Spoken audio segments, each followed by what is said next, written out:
to do it last week. I don't know if anybody watches the recording, but okay. So let's start. This DAF was a little easier than the other one. Now you just have to tell me if I'm having trouble with figuring out how the shared page works. Okay, let's see. But you guys can. I've got the Taanit Megillah page up for everybody, or yeah. Okay, okay. All right. So this page was, I'm sure you noticed, was a little bit different. It wasn't. It was kind of this classic. You make you share a teaching, a message, and then you show your proof text. And sometimes the proof texts are a little bit, well, they're creative in terms of how they use the play on words. But again, we say it's play on words, but really the rabbis are very serious about this because, again, if your assumption is that every word certainly in Torah, if not in Scripture, is from a divine source, then you're not playing around with the words. These are what the words mean, or can be interpreted in this way, and that there is significance to the words that are being used in Scripture. So I think this is where we start. I'm trying to remember where we ended off last time. Yeah, right here. Okay, so it begins. Amar Rabbi Abahu. We're back to rain. Gadol Yom HaGeshamim Mitchiyat HaMeitim. Great is the day of rain. It's as great as the resurrection of the dead. And so the ilu tchiyat hametim letzadikim, the ilu geshamim bein letzadikim bein reshaim. So wait a minute, it's even better than it's even greater than the resurrection of the dead, because the resurrection of the dead is reserved only for the righteous, whereas rain benefits both the righteous and the wicked. And ufliga de Rav Yosef, de Amar Rav Yosef, mitoch shehi shkula k'tchiyat hametim, kiva'u ha b'tchiyat hametim. So this disagrees. So there's a disagreement here with ufliga is disagree. Rav Yosef disagrees because Rav Yosef taught that since rain is equivalent to the resurrection of the dead, the sages established its recitation in the second blessing of the Amidah, that is the blessing of Tchiyat HaMeitim. So it's a small disagreement, but one is that it's even greater. One is that it's comparable, which is why we add the request for rain, the mentioning of rain in the blessing for resurrection of the dead, that they're comparable.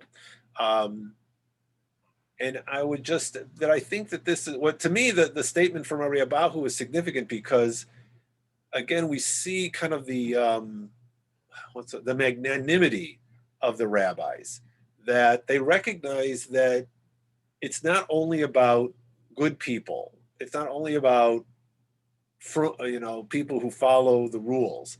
Even people who don't, even wicked people, they recognize that there's a benefit. There's benefits in this world to them as well, and that God's created a world in which everybody, wherever you are on the spectrum, you benefit from some of these blessings.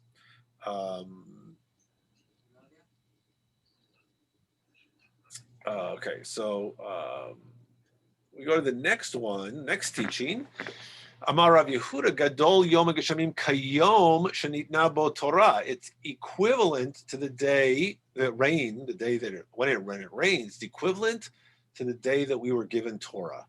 Because here they do a clever playing on words. They say the verse is Ya'arov K'matar Likchi Lekach. And then in the book of Proverbs, we have a verse that says, Ki lekach tov natati lachem torati al ta'azovu. That's that's what we sing on as we return the Torah to the Ark. And lekach there is understood as teaching. Likhi, also in Deuteronomy, it's the same idea. Is likhi, my teaching or doctrine here shall drop like rain. Lekach is also an acquisition. It's like to buy something. Lekachat is to acquire something. So sometimes it's they use that term lekach as an acquisition. It's a good acquisition, don't forsake Torah. But here it's a good, they're understanding it as doctrine or teaching. So because of that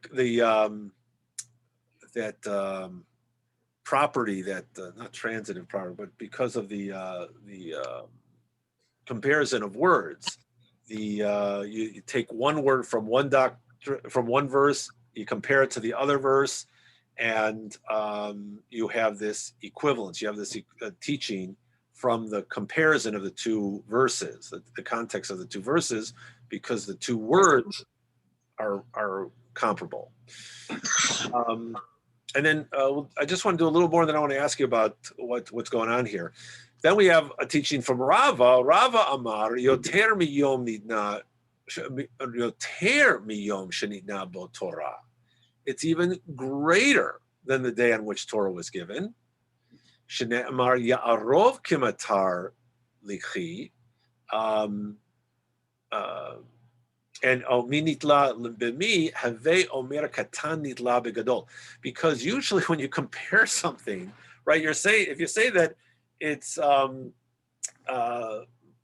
my Torah, my doctrine, lichi, shall drop like the rain, right? Usually when we compare things, it's the lesser is being compared to the greater object, right? I don't know. My love is like a red, red rose, right? So, or maybe that's not a good example. But you know, yeah, very convinced. What? We weren't very convinced by that. Yeah. I mean, how can you compare A to B without comparing B to A? I mean, isn't that implicit? Wait, I'm sorry, what? How can you compare A to B without comparing B to A? Oh, okay. But I guess the idea here is that usually you're going to come, at least for Rava's opinion, is that you're comparing the lesser item is you want to compare it to the bigger item, to the more impressive item. And so in this case, the lesser, in his example, Torah is being compared to rain. So obviously rain is the more significant of the two because Torah is being compared to that. It's not rain being compared to Torah. And then another one on the same verse, Rava Rame. Rame is a term for to contradict. He brought up a contradiction. On the one hand, it's written in Deuteronomy, Yarov. Well, the verse in Deuteronomy is Yarov kimatar lechi tizal katal imrati. So rain, here they translate it as drop.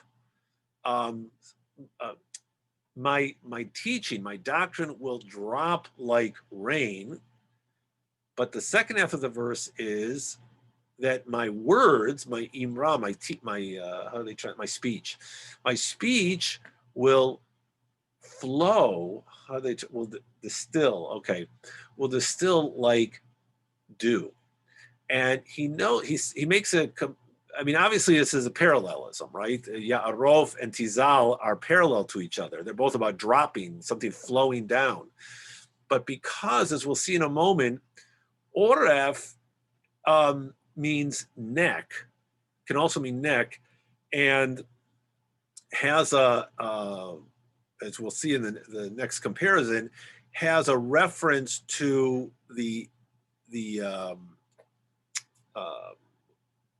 it's the law, the halacha of when the community finds a dead body in the field, and they don't know how this person died. There's a sense of guilt that we let this guy wander in the fields alone on his journey, and we weren't careful enough to protect him or the area to make sure it's free of danger. And so there's a sense of guilt that the community takes upon itself. And the ritual, part of the ritual is breaking the neck of a cow, of a young cow. And so the term there is has to do with oref, arufa. Egla arufa is what it's called. The calf with a broken neck. So the sense that it's something more, oref here is more powerful than just rain dropping down. It's the sense of, really forceful rain dropping down. So that's what he's playing with. So he says there's a contradiction. On the first, rain is like the teaching of Torah is forced down strongly like rain. And then the second half, it says, well, the teaching flows gently like dew. And so he resolves the tension. Im talmid chacham hagunhu, if he's appropriate, if he's an honest student, hard worker, if he's worthy, then the lesson of Torah comes down like dew, very gently. But if he's not a worthy student, then it crushes. It comes down powerfully like rain. And then here orfehu kamatar, it breaks his neck. So we start to get into this, and one more, then we'll pause. So then we have, based on this idea, wait a minute, that Torah can be harsh. Tanya haya Rabbi Bena'a Omer. Kol ha'osek b'Torah lishma, Torato na'aseh lo sam chayim. If you invest time, if you engage in Torah for its own sake, for no other purpose, then Torah is like literally a sam chayim, a drug for life. How do they translate it here? An elixir for life. An elixir for life, as we have in this verse that we're all familiar with. Eitz chaim hi lemacha zikim ba. It's a tree of life to those who hold fast to it. But it also says rifut tihi. Oh, and it also says rifut tihi l'sharecha, that it's a healing. It's a health to your navel. Okay, l'sharecha is okay. Well, it's healing. Ve'omer, and also says ki motzi matzah chayim. Anyone who finds me, that is Torah, because it's talking about wisdom in that case, finds wisdom, finds life. The other side, though, is v'chol ha'osek b'Torah shelo lishma. But if you engage in Torah not for its own sake, now seit lo sam hamavet, you engage in Torah. This is what I was teasing about in the notes. If you engage in Torah so you can be a rabbi, or you engage in Torah because you want to show off how much more you know than the next guy, then in that case it's a samavet. It's a deadly drug. Based on what we just saw a moment ago, it breaks your neck. The ein arifa ela hariga, and when we see the word arifa, it means death, killing, because we have this verse from this ritual in Deuteronomy. Ve'arfu sham eta egla banachal. They would break the heifer's neck in this special ritual. Okay, so what's going on here? What's the messaging here in this section about rain, about Torah? I think it's very interesting, especially about Torah. We'll get to some more of that. Anybody, any thoughts on?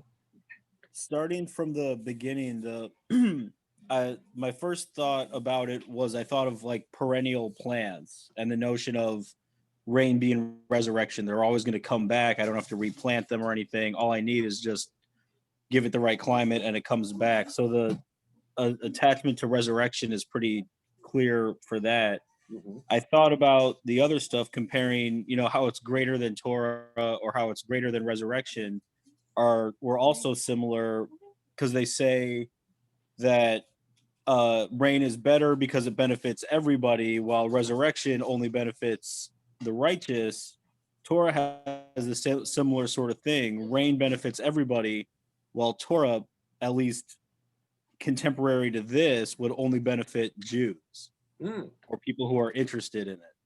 right. So it's isolated versus rain, which benefits everybody. Oh, good. All right. Uh, Good. Yeah, that's a good. as far as for the last part with Torah and how you can study it in a negative way attaches to the the thoughts behind actions.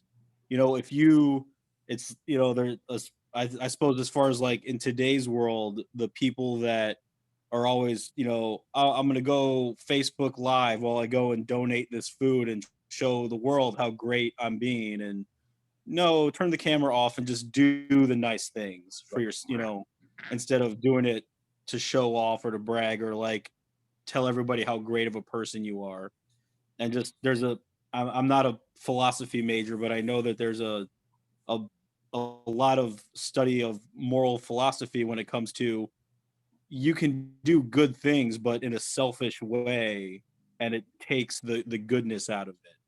It doesn't matter that you donated money to the poor if you just bragged about it to everybody, or I'm going to donate so much money because it's a tax write-off, but that's why I'm doing it. I'm not doing it to actually help people, stuff like that. So I feel that this last notion before we paused, studying Torah for as a way to show off, or I'm gonna look this up that way I can tell that guy how wrong he is. It's not. I think it's that sort of thing. Good. Good. Anybody else wanna?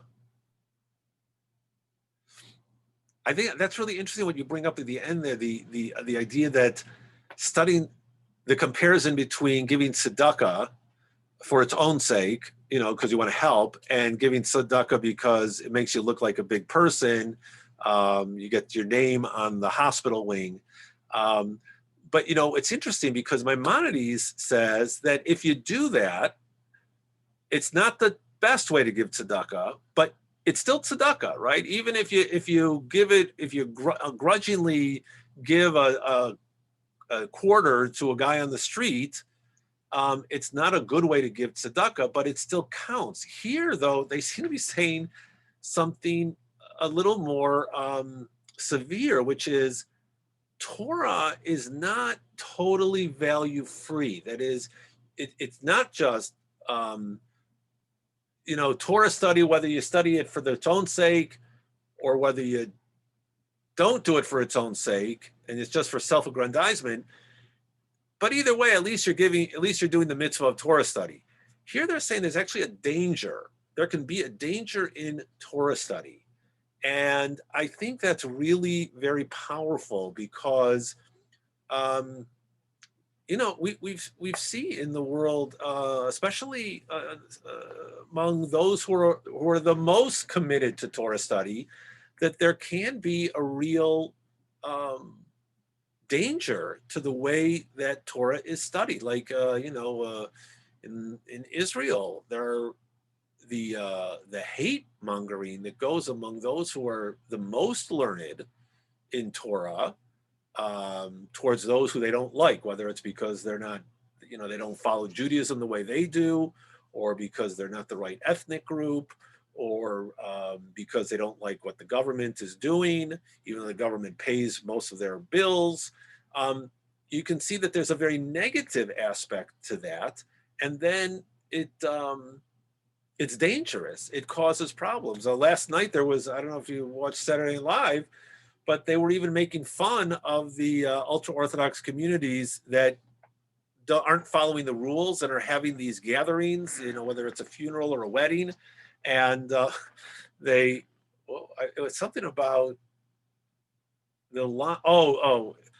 I guess they found a lion that has the COVID disease somewhere. There was a lion, maybe in a zoo. And then they made a joke about how what they didn't understand is how the lions went to the Orthodox wedding. So there was this. So even that, it's an embarrassment. It's what we call a chilul Hashem. So I think it's very interesting that the rabbis are aware that sometimes Torah's not a totally free, value-free situation, or maybe that's not the right word. It's not all good. it's not always good, whatever you do. It can be dangerous. And we'll see some more examples here. Here's the next teaching. Amar le Rabbi Yirmiyah le Rabbi Zera. So Rabbi Yirmiyah said to Rabbi Zera, Leite mar litne. This is kind of interesting. So he says, teach us something. Now, as Steinsaltz has here in the editorial notes, usually when you're talking about just teaching Torah from the rabbinic perspective, it usually means halacha, because that's the main focus of Torah study, of halacha, how we should behave, what we should be doing. And so his response is chalash libai v'lo yachilna. It's like, it's too much for me. It takes too much mental energy, too much focus to teach this, to teach you something in halakha. So he says, okay, how about agada? That's agada is easier. So leimamar milta de agadata. Teach us something from agada. I think Abraham Joshua Heschel would say that's not really fair, because Agadah, he understood Agadah as theology. And so I think he would say it's not lesser. But Amar Le, okay, so he teaches, he says, okay, Hachi Amar Rabbi Yochanan. This is what Rabbi Yochanan taught. This is Rabbi Yochanan. We've met Rabbi Yochanan before, and Rabbi Zera is a student of Rabbi Yochanan. Rabbi Yochanan is that early generation of Palestinian Amoraim. And here's the teaching. What does it mean for a man is a tree of the field, right? This is the passage in Deuteronomy where the army is besieging an enemy, and you're not allowed to destroy the fruit trees. You can cut down the non-fruit bearing trees to make for siege works, but you can't cut down fruit trees because they're food. So the verse is ki hadam eitz hasadeh, for a man is a tree of the field. Is man actually a tree of the field, right? Taking this verse very, very literally. Ela mishum dechtiv ki mimenu tochel ve'oto lo tichrot. There's the continuation of the verse. You may eat from the trees with the fruit trees, and therefore you can't cut them down. The next verse is talking about trees that don't give fruit, and then oto tashchit v'charata, that you can destroy and cut down. So haketzad. So what's the difference between these two types of trees, and in terms of our the meaning of Torah study? Im talmid chacham hagunhu, if you have a worthy student of Torah, mimenu tochel ve'oto lo tichrot, you can eat from him, you can benefit from him. Ve'im lav, but if the person is this talmid chacham, this Torah scholar, is not worthy, oto tashchit ve'karata, he you may destroy and cut down, which I would assume meaning here, it's not worth it to learn from such a person. And again, so you have this idea of Torah is valuable if it comes from a good source. If it doesn't come from a worthy source, it's not worthwhile. The next one is, this one teaches us about the value of the way we study Torah. Amar Rabbi Chama bar Rabbi Chanina, why is it written Barzel b'Barzel yachad? This is from Proverbs. Iron sharpens iron, so a man sharpens the countenance of his friend. Lomar lecha ma barzel zeh echad mechaded et chaviro. So just as with iron implements where one sharpens the other, right? You take the knife and you sharpen it against each other. Av shnei talmidei chachamim mechadadin zeh et zeh b'halacha. So when two people study with each other, they gain more than because they sharpen each other by studying with each other. And this is the value of Torah studies, to do it with a partner, or again, at least with not just by yourself. And here they're going to criticize those who do study by themselves. Amar Rabba bar bar Chana, lama nimshalu divrei Torah ka'esh, shene'amar halo cho divari ka'esh. Is my word not like fire? Lomar lecha ma esh eino dolek yachid af divrei Torah ein mekayimin beyachidi. A piece of wood can't put itself on fire, right? It needs another, a stick. You got to rub the two sticks together to get one of them or to kindle. So too matters of Torah don't hold. They're not retained and understood properly if a person studies by themselves. And here I just think it's really interesting because there's a number of times we see this notion of fire, of God's word like fire. What does it mean? What's the meaning here? And you could have gone in a lot of different directions, right? You could have said, if you wanted to interpret this verse, is not my word like fire? Well, fire warms, so Torah warms us. Fire is dangerous if not controlled. You have to study Torah properly in the right way. But here they focus on don't study by yourself because a piece of wood can't put itself on fire. You have to share with someone else. You have to study with someone else to truly understand Torah because each one helps the other. And I just think it's like, why would you go in that direction? What's the point here? The comparison with wood and fire, I think about the friction that would be needed, and specifically, with Ginsburg and Scalia, you had compared it to two other, I think it was Talmudic scholars, that one of them said, "I want somebody that I can argue with, Right? Because versus somebody who just agrees with me." And it's the same kind of thing. If you have somebody who just agrees with you, you may as well be by yourself. You're not getting any discussion. You're not getting anywhere. And as a stick can't set itself on fire, two sticks that don't have a friction and there's nothing dynamic to come from it. There's no benefit there either. So I think it's alludes to the notion of having somebody to maybe not argue, I suppose, or discuss and like really get some knowledge out of it, or more knowledge out of it than you could just sitting there reading it, deciding for yourself. That's nice. Yeah, I think that a lot of time I'm always interested in when the rabbis take these verses and they interpret them. Like the question for me is always, why do they go in that direction? And here I think, and I think a lot of times they do it because there are certain value concepts that are important to the rabbis. We've seen some already. Torah is valuable, but you really need to learn it from a worthy source because it can be a negative if you don't learn it properly. Here, I think, and Nate, that's great about friction, that you need, but in any case, you need to study together. That people working together and learning together, each one helps the other one and sharpens the other one. And that's a value concept of the rabbis. And so they take a verse and they interpret it in a way that fits their value concepts. And we continue with this. This is, the same theme continues. V'aynu damar Rabbi Yossi bar Chanina, mai dechtiv. Again, what's the meaning of this verse? Cherev el habadim v'no alu. It's a verse from Jeremiah. And they translate it here as a sword is upon the boasters, habadim, and they shall become fools.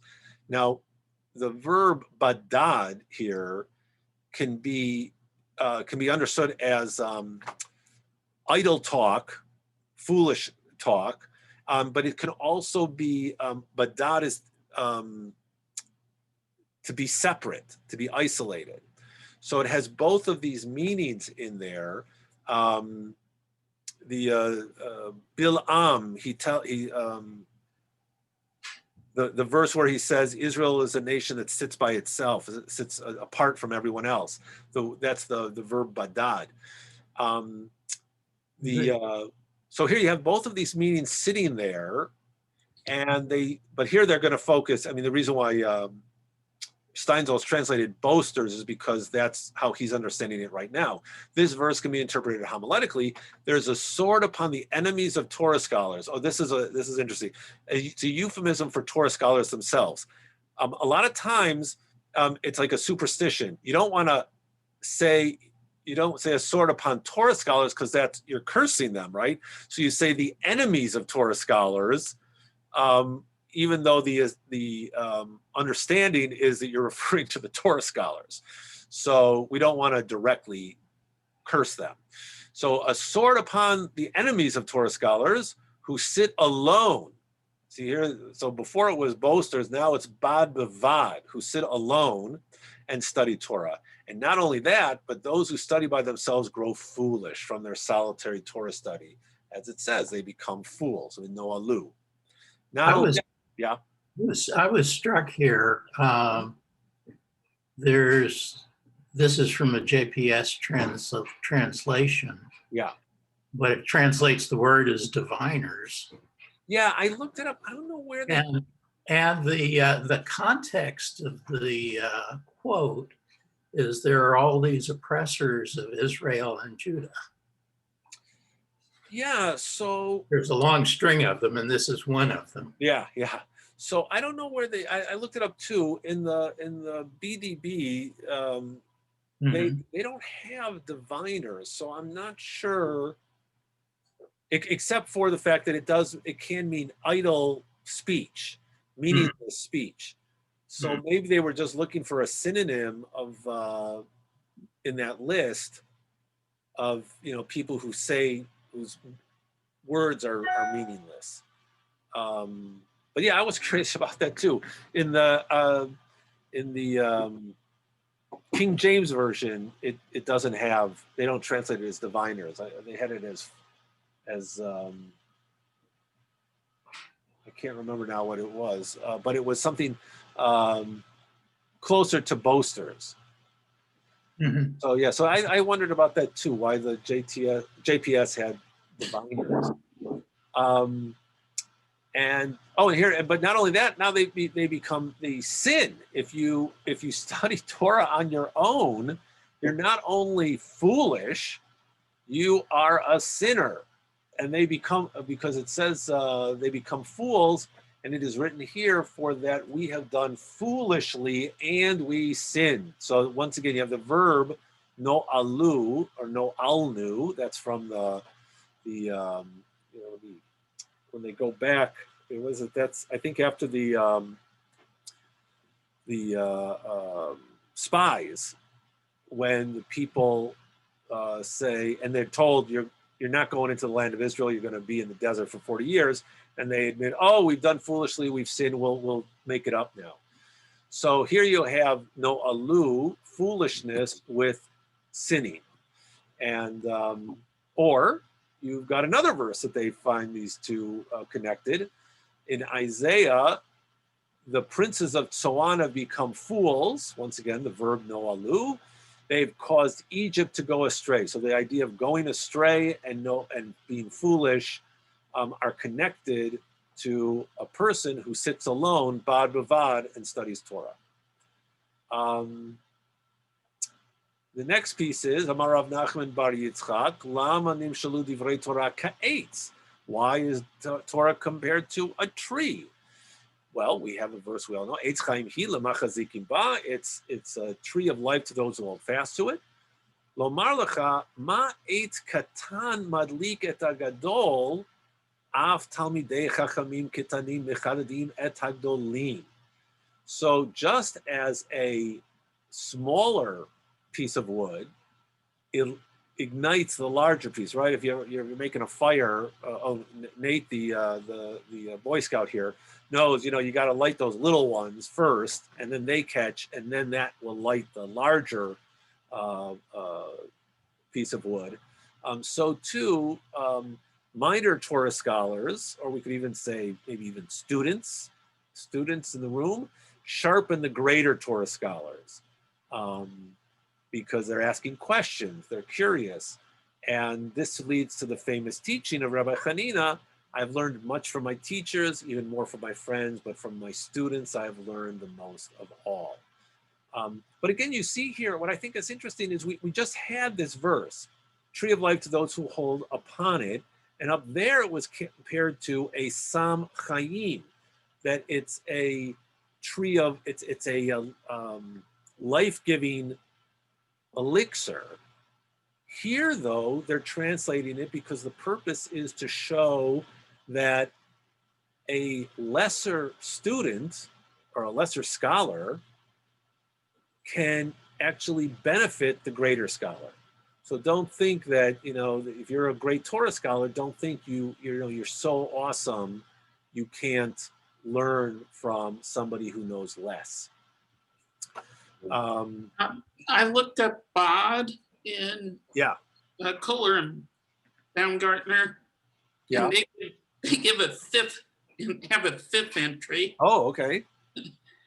where they translate it as oracle priest and apply it to this verse.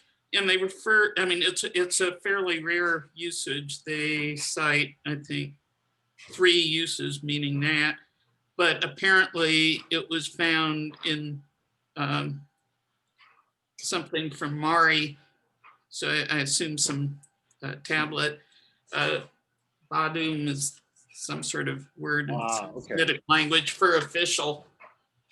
So that's where the JPS translation probably comes from. That's great. That's great. So right. So they're looking at contemporary text from the period and seeing that sometimes it's referred to as a diviner, that term. Okay, good. Thank you. All right, so we'll keep going here. Rabbi Chanina bar Papa Rame Ketiv Likrat Same. Oh, this is great too. Same Haytayu Mayim Uchtiv Hoy Kol Same Lechulamayim. So in one verse, you have both coming from the book of Isaiah.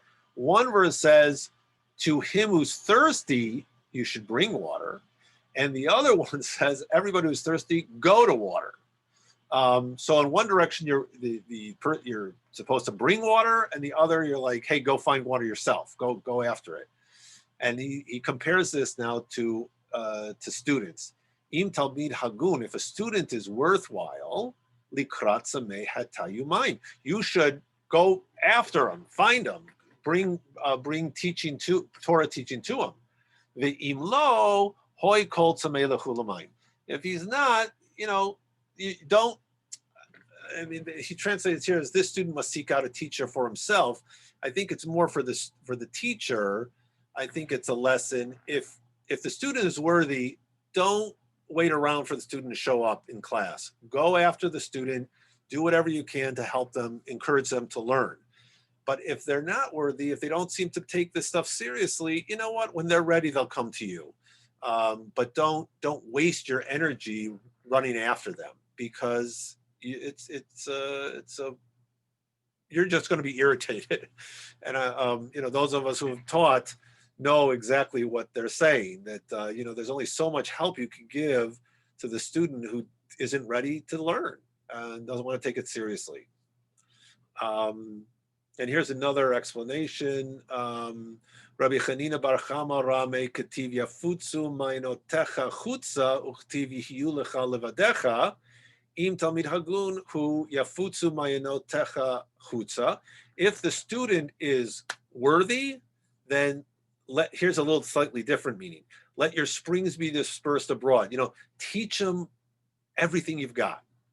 Im lav yihiyu lecha levadecha. But if he's not worthy, then there's certain things you're not going to share with him. And I think one explanation was we're talking about esoteric knowledge. If the student is worthy, you can teach them the stuff that we're not sharing with everybody. But if the student isn't worthy, you just teach them the basic stuff, the stuff he needs to get by. But that's but other stuff you're going to keep to yourself. Okay, here's another verse on that same, another interpretation on that same verse. Ve'amar Rabbi Chanina bar Idi, lama nimshalu divrei Torah l'mayim. How is water Torah compared to water? We had the verse, Hoy kol samei lechu l'mayim. Everybody who thirsts, come for water. Lomar lecha ma mayim manichin makom gvoha ve'hochel makom namuch. Water, when it streams down, the direction of water is from above to below. It always seeks the lowest point. likewise, it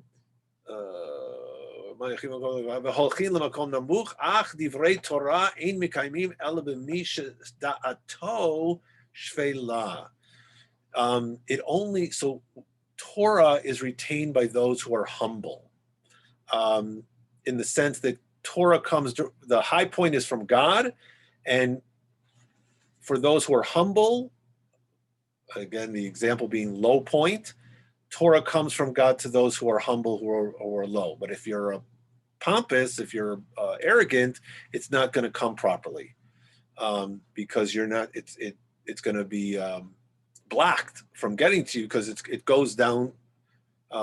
It keeps going down. It keeps traveling downwards. So humility is a value for rabbinic learning. And here we have another example of that. V'amar Rabbi Oshaya, lama nimshalu divrei Torah l'shlosha mashkin halalu. Why is Torah compared to these three types of liquid? Mayim, water, yayin, wine, and chalav, milk. Because we have and then they share with us the verses where that they're getting this from. Everyone who thirsts come for water. We've seen that. Another verse says, come buy and eat, yea, come buy wine and milk without money and without price. That's understood to be, again, we're talking about a metaphor for Torah. This verse comes to tell you, just as these three liquids can be retained only in the least of vessels, pachut shebakelim, af divrei Torah ein mekayamin ela b'mi shedato shvela. Torah can only be retained in the least of vessels, or the most modest of vessels. That is a humble and modest person. And then we have this great story about Rabbi Yehoshua. And Rabbi Yehoshua ben Hanania we've met him at the very beginning of our studies. He's the one who's always on the other side of Rabbi Eliezer. And Rabbi Yehoshua is a great scholar. He's also a very modest person, very poor person. And I guess even though he's poor, he's hanging out with the Roman royalty. And the story is Kede Amara le Barate de Caesar le Rabbi Yehoshua ben Hanania. The daughter of Roman Empire said to Rabbi Yehoshua ben Hanania, he was very homely, woe to glorious wisdom such as yours, which is contained in an ugly vessel. Lovely person, this woman. Rabbi Yehoshua ben Hanania said to her in a seemingly unrelated response, right? He says, wait, I got a question for you. Does your father keep his wine in simple clay vessels? And the emperor's daughter said to him, well, what should he keep it in? And he said, oh my goodness, vessels, you're so important. This is the royal household. You should put it in gold and silver vessels. So the emperor's daughter, it's a Rabbi Yehoshua guy, is pretty smart. So she turned to her father and we got to put it in appropriate vessels for us. We're so gold and silver. But of course, it sours the wine. When his advisors came and told the emperor that the wine had turned sour, he said to his daughter, who told you to do this? It was Rabbi Yehoshua ben Hanania. So he summoned him and said to him, why did you tell her to do this? It ruined all our wine. He said, just as she said to me, so I said to her, to demonstrate to her that fine material is best preserved in the least of vessels. So the emperor's response, appropriate, there's good-looking people who are smart. And then I love Rabbi Yehoshua's response. Well, if they had been ugly, they'd been a lot smarter. Alternatively, the Torah is likened to water, wine, and milk, because just as these three liquids are spoiled only by diversion of attention, that is, you got to, if you don't watch them, I don't know about water, but, well, I guess water, something could crawl in or something, I guess. So too, matters of Torah are forgotten only through diversion of attention. If you've got to guard these three things, so too you have to guard your Torah study and continue and study regularly. Okay, well we move back to rain, and this is Amar Rabbi Chama bar Rabbi Chanina Gadol Yom Gshamim Kayom Shenivru Shamayim Va'aretz. All right, now it's great is the day of rain as the creation of the heavens and the earth. And here is our verse. Drop down heavens from above, let the skies pour down righteousness, let the earth open that they may bring forth salvation, and let it cause righteousness to spring up together. I, the Lord, have created it. The Gemara explains, it doesn't say I created them, but I created it. In other words, the verse, which is talking about rain, rather than to the heavens and earth, which indicates the rainfall is as important as the creation of the world. So, and I think here also it's significant because we're talking about Shechakim Yizlut Tzedek, that it should rain forth righteousness, and Yesha, salvation. So there's this connection between not just the creation of the heavens and the earth and rain, but also righteousness and salvation. And that leads to the next teaching. Rabbi Oshaya likewise said, Gadol Yom Geshamim She'afilu Yeshua Para V'Rababo. The day of rain is so great that rain facilitates salvation, which is fruitful and multiplies on that day.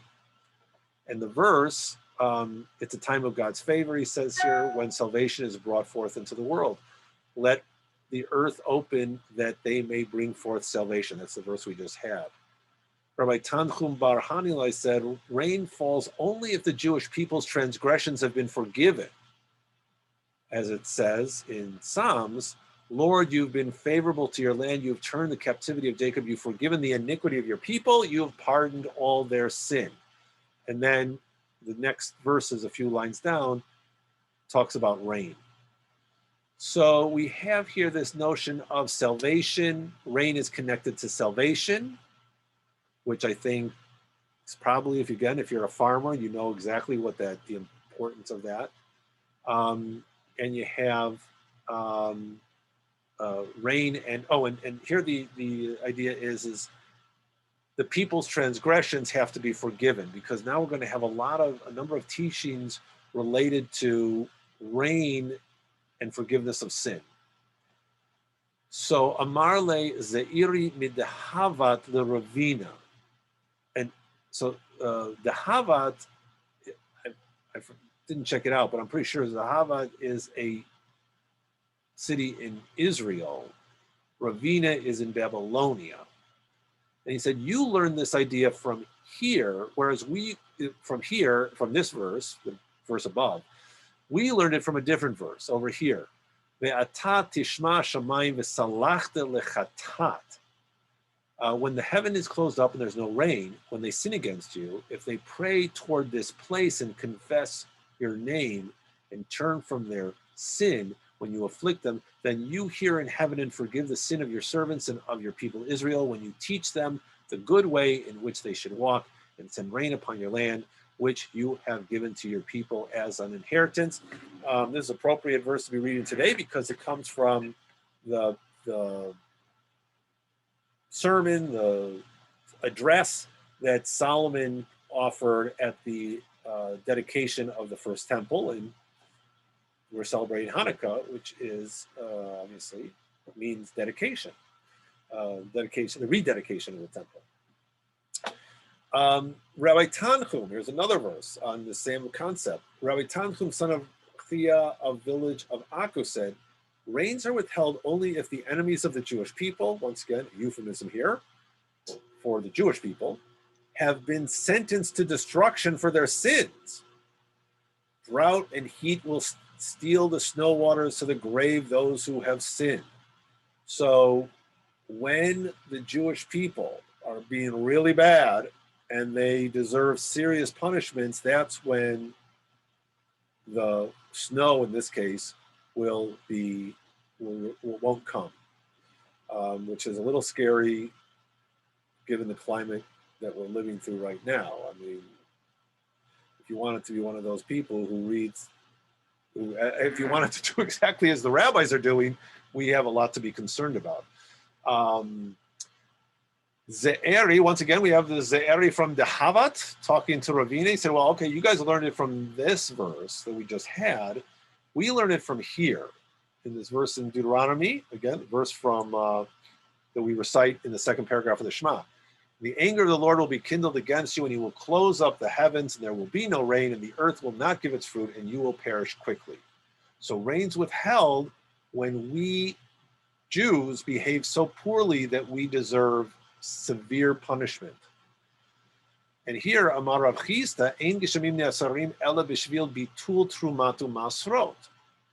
So here, it's the rains are nullified because people aren't giving their truma and tithes.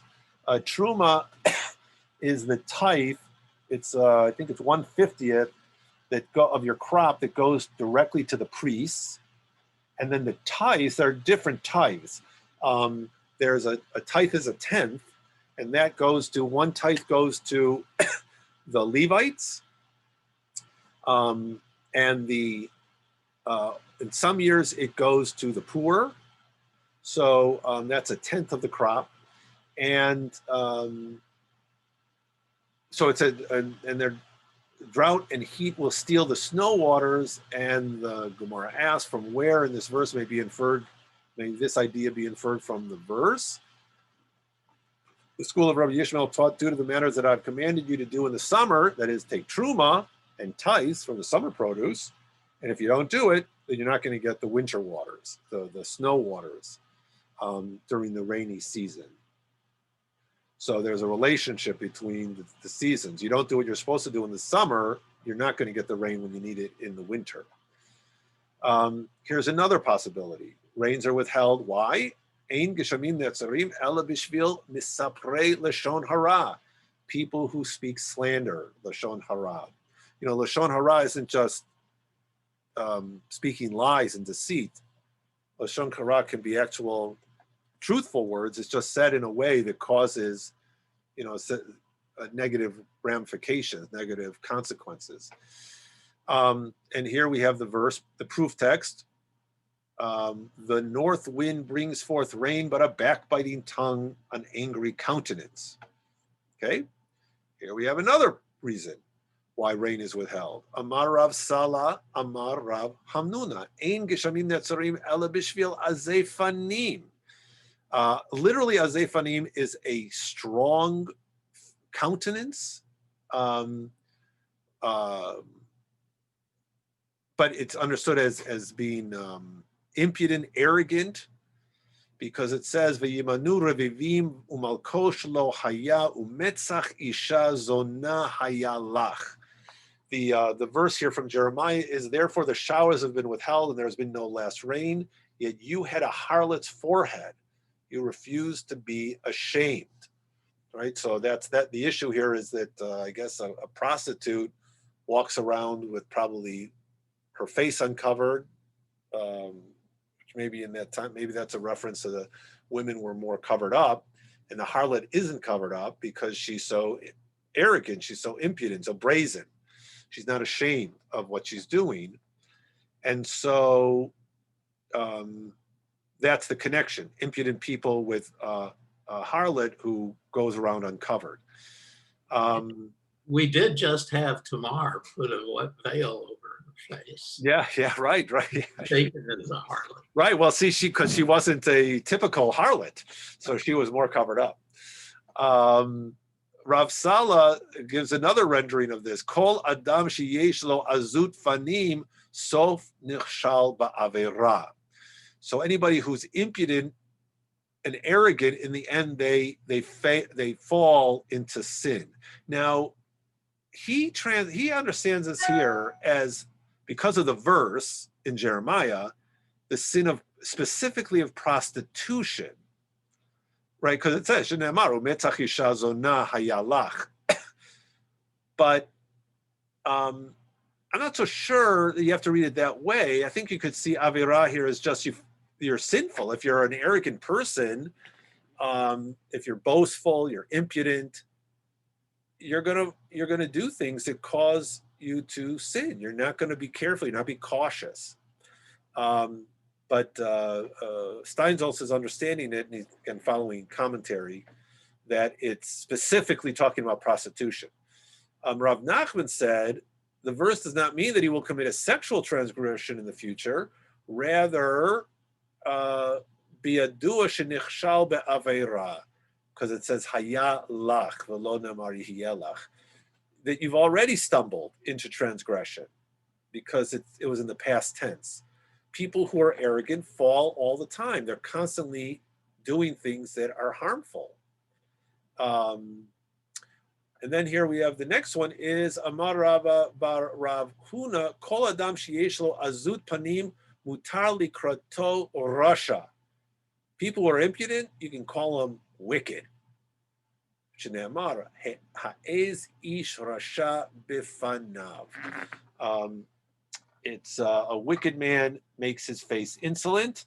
And Rav Nachman bar Yitzchak Amar mutar lisnoto. You can even hate the guy.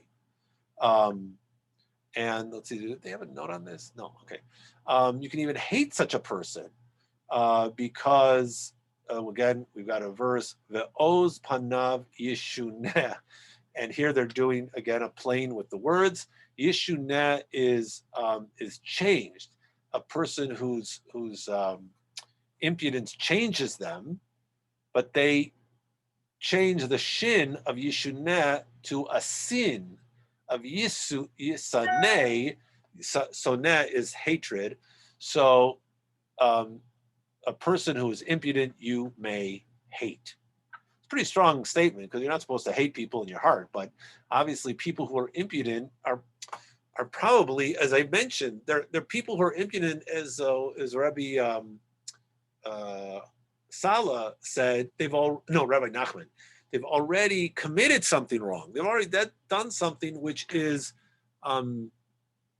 sinful. And the understanding is you're not supposed to hate a person in your heart, but if they're not following the mitzvot, then in that case, you're permitted to hate the fact that they're not doing the right thing. And so in a sense, you're hating him, but you're really talking about hating his behavior. Okay, here's another reason why rain doesn't come. Ein geshamim netzarim ela b'shvil bitul Torah. Rain is withheld only because people don't study Torah enough. And then we have it's due to slothfulness that was present among the Jewish people, that they didn't occupy themselves with Torah. Again, the enemy of the Holy One, once again, euphemism here, has sunk you. Has caused you to be poor.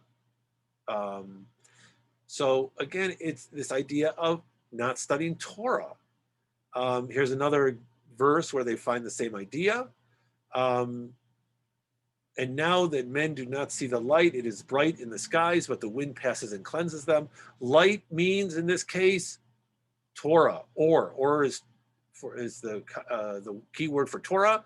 For again, we have another verse here. For a mitzvah is a lamp and Torah is a light. So according to this interpretation, the verse means that men do not see the light when they're not occupied with Torah. It is bright in the skies. There's no rain clouds. We're back to rain. With regard to this verse, the school of Rabbi Yishmael taught even when the sky is comprised of bright clouds that serve to bring down dew and rain, no rain falls because the wind passes and cleanses them. And where are we getting to? Okay.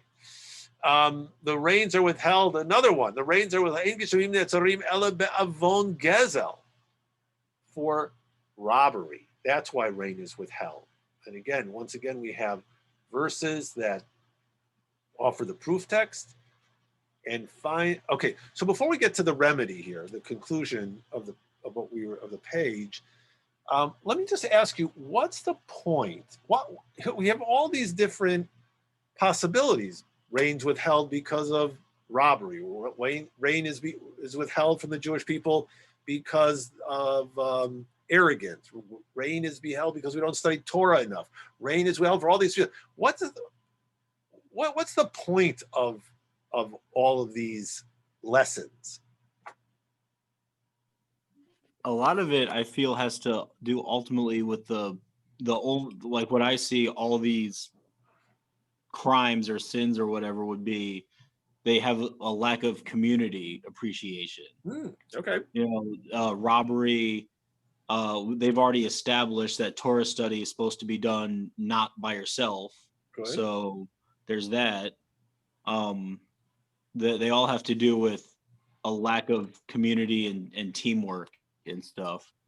And I suppose still intention. And we've passed over it now, but there was a remark elsewhere about the sin of not putting stumbling blocks before the Yeah. blind and stuff, and as it related to bad advice. Giving out bad advice is another way of giving somebody a stumble, and it had to do with the arrogance. That was it. That's where I was thinking Yeah. of it. You know how the arrogant person is sinning. You know, not relating to like prostitution, but they're showing how bad they are by giving out bad advice and thinking that they're right and stuff like that, and it brings the community down. The Daf Yomi cycle is in Pesachim, and today's Daf related to that, and somebody was commenting on it as it related to the how politicized the coronavirus has become. Mhm. People are giving out bad advice, and it's causing things to go on longer than they should, or stuff isn't really working out well. And so, as a community, we're completely suffering because of these few actions and stuff. Very nice. And Okay. that kind of goes along with this because as a community we're not working together, we're not going to get this grand benefit of rainfall. Okay, good. That's very interesting. Like that a lot. Anybody else? What's the point of all these? You know, this is the reason why rain doesn't occur. This is the reason. That's what's troubling me as we go through these. I mean, my impression is we're reading this as the rabbis here are so arrogant and they're making all these judgments that troubles me. You know, how do we decide who's a worthy Torah scholar and who needs to be just like, go find your own thing? I mean, maybe the community decides, maybe the rabbis get together, but maybe there's just somebody doesn't like somebody. I mean, all these judgments are just getting me irritated. Yeah. Yes. Well, that's something the rabbis do like to do. But well, I'll add one more thing. I think that one of the reasons why we have all this list is because if you can pinpoint the reason why, and remember, this is lifeblood for these people. It doesn't. I mean, it's true for all of us today as well. But since we're cosmopolitans, we don't really recognize how valuable rain is for us. But if you're out there and you're living and you're in the fields and you're not getting rain, this is really serious. And so by saying that we're not getting rain is being withheld because of this, because of this, because of this. In a sense, it gives you control. And that's what the conclusion here is about. Well, what can we do to improve it? Well, stop being, be more humble. Don't steal, study Torah more. And here's the conclusion. My takante, what's the tikkun? What's the remedy to all of these issues? Well, one of them is yarbeh b'tfilah, pray more. Okay, if we pray and we ask, then it humbles us, and the rain will return. Here's another one is Rabbi Ami says, what's the meaning of which is written, if the iron is blunt, does not wet the edge, right? If the sky is as blunt as iron, then the reason is because it's the deeds of the generation which are corrupt, right? It's our fault that we're not getting rain.